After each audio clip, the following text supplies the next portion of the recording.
so guys तो मो Rossi करा टिके सिखुची तो ऑब्वियसली तो गला पर मो कुकिंग वीडियोस भी बने तो सेति पे मते मो गेली मोर मेसो रू ट्राइपॉड स्टैंड टे इनका 300 टन तो चलन द्वारा अनबॉक्सिंग करियो देखियो क्वालिटी केमती अछि ball head 20 rupees instant cashback guys तो फर्स्ट देखियो प्रोडक्ट क्वालिटी केमती अछि भाई तापर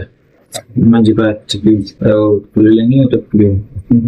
तो गाइस तो ओवरऑल भाई गला मोर इंडियन आसीबा तर 22 स्टार्ट आसी ऑलरेडी टिक पतर शूटिंग कर दवा एटा बॉल हेडटा एटा उठे ओ भाई ते आहुरी लंबा हो रे बाबा भाई म लागलानी म छातू ऊपर जीव एटा काई देखो माने एटे बड़ लंबा भाई मजा आसीला जाओ देखो स्क्राइब पर स्टैंडर्ड हम ना तो होला आरो जो मुंडा जो प्लस 360 डिग्री रोटेट हो जाए था ताकि हमने कनेक्ट कर दिले वो ये नाम लिया था मैं ये अगर दिले ना तो जो टाइप कर दो फर्स्ट एटा कनेक्ट करना भाई मैंने